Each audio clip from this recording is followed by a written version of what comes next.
Selamat siang, selamat berjumpa untuk saudara-saudaraku terkasih.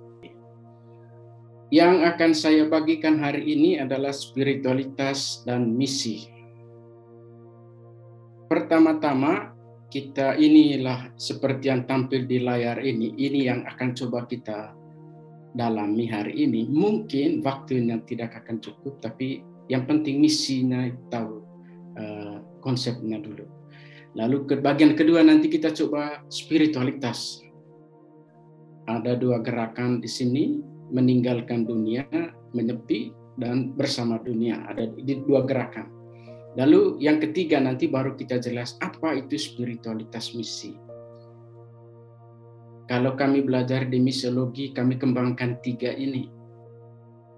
Spiritualitas perjumpaan, spiritualitas pemuritan, dan spiritualitas misi Allah. Dan yang saya kembangkan sekarang di tesis saya itu spiritualitas harmoni. Lalu nanti kita coba bagian terakhir, itu apa yang mau kita kembangkan di dalam hidup kita sehari-hari. Sebelum kita lanjut, kita harus tahu dulu beberapa istilah-istilah yang biasa dipakai dan mungkin kita sudah kenal di dalam misi dan juga di dalam kehidupan kita sehari-hari. Ada beberapa istilah yang ada hubungannya dengan misi. Nggak jalan ini. Oke, saya pakai. Nggak jalan PowerPoint saya ini. Bentar ya. Oke, ya sekarang. Oke. Pertama, kita kenal dulu istilah misi. Sebelum kita mulai, apakah ada ketika mendengar kata misi apa yang ada di dalam pikiran kita? Bapak Ibu ada yang mau? Bapak Paul, ketika ada kata misi apa yang pertama kali muncul?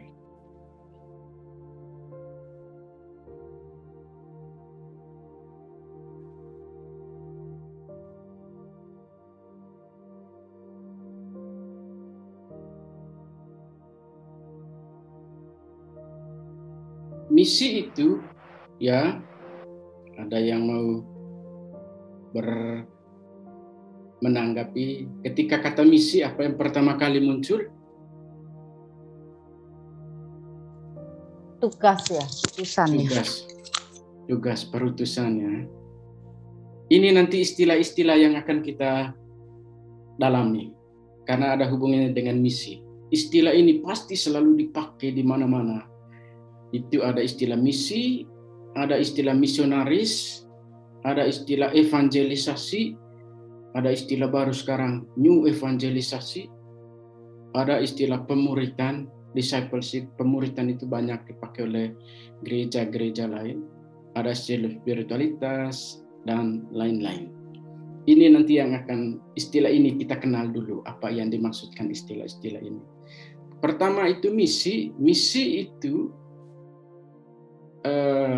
dari bahasa Latin mittere. Di kitab suci itu muncul istilah misi itu dari kitab suci ya.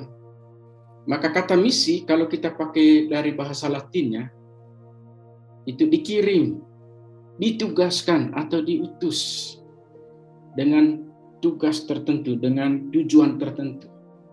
Ditugaskan atau dikirim atau diutus dengan maksud tertentu. Itu kata misi, kata dasarnya.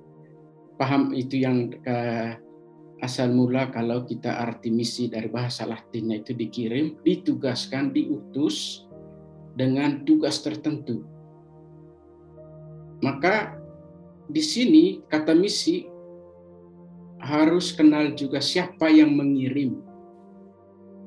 Kalau kita mengirimkan seseorang, bukan mengirim sesuatu ya. Kalau misi itu lebih kepada orang, bukan mengirimkan sesuatu.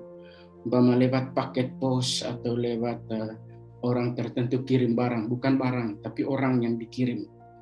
Ya, lebih ke orang pribadi.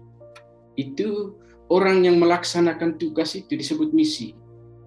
Bukan si pengirimnya. Umpama saya mengirimkan seorang anak ke pasar untuk membeli, bukan sayanya yang disebut misi, tapi anak saya yang melakukan itu. Contoh ya, ini contoh. Anak saya yang melakukan tugas itu, dialah yang disebut dengan misi. Soal nanti apa yang dibeli di pasar, tapi siapa yang dia ketemu di pasar, itu urusan lain. Itu bukan konteks misi nanti. Tapi status anak saya saat itu adalah misi. Ya, karena dia menjalankan apa yang saya perintahkan. Bukan misionaris ya. Nah, lain nanti. Orangnya itu misionaris, tapi tugas yang dia lakukan, tindakan dia pergi itu, tindakan dia melakukan suatu misi.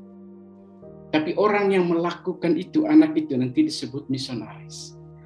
Itu paham dulu ini misi. Artinya misi itu ditugaskan, diutus untuk tugas sesuatu. Bukan pergi diutus tanpa ada perbuatan, tanpa ada tugas. Itu bukan utus. Misi. Tapi kalau misi itu seseorang yang dikirim, dia melakukan sesuatu dengan tugas tertentu. Harus ada tambahan tugasnya. Kalau tidak ada tugas, bukan misi. Itu namanya disuruh aja gitu. Tapi kalau ada tugasnya yang di kepala, dia melakukan itu, tindakan melakukan apa yang diperintahkan, itu disebut dengan misi. Nah, figur yang melaksanakan itu, orangnya disebut misionaris. Itu nanti yang akan kita coba pahami dulu ya. Apa itu misi? Misi tindakan atau tugas yang dilaksanakan untuk melakukan sesuatu atas dasar perintah, atas dasar seseorang yang meminta saya untuk melakukan sesuatu. Itu misi. Misi itu bukan program. Bukan hanya program atau agenda, bukan. Suatu tindakan nyata. Maka di dalam Matius, kata misi itu sebetulnya dari bahasa aslinya itu dari bahasa Yunani. Ketika kitab suci diterjemahkan ke bahasa Latin, kata Yunani itu dipakai dengan istilah misero. Itu berasal dari Matius 28 ayat 19. Yesus berkata, "Pergilah dan jadikanlah murid kepada segala bangsa." Nah, kata pergilah ini jadi tindakan Yesus mengutus muridnya. Tindakan itu diterjemahkan sebagai misi. Tindakan. Ya, nanti kita dalami Matius ini. Maka misi itu adalah sesuatu yang ada orang yang mengutus kita. Sesuatu yang harus dilakukan.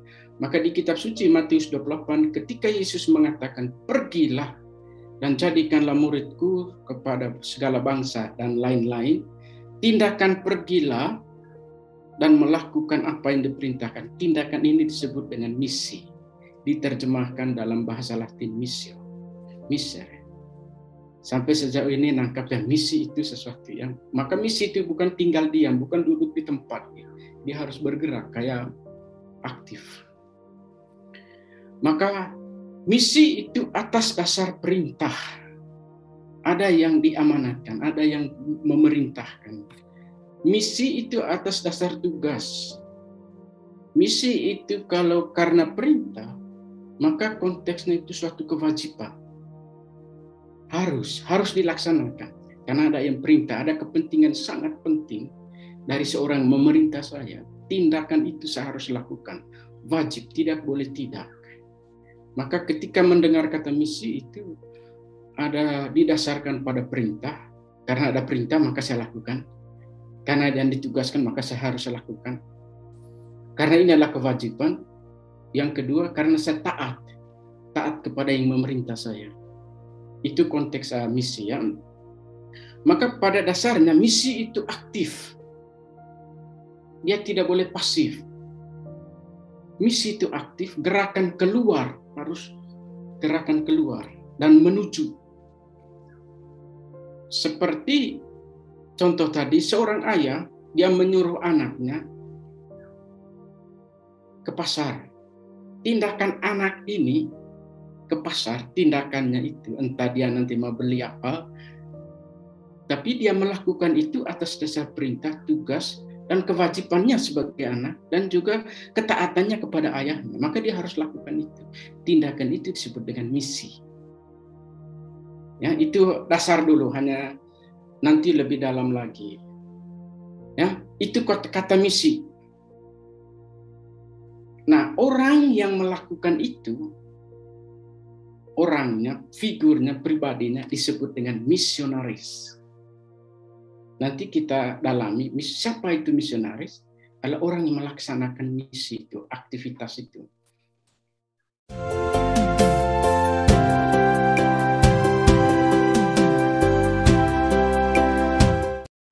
Dan Evangelion, messenger, berita. Maka evangelisasi itu ada hubungannya dengan berita gembira.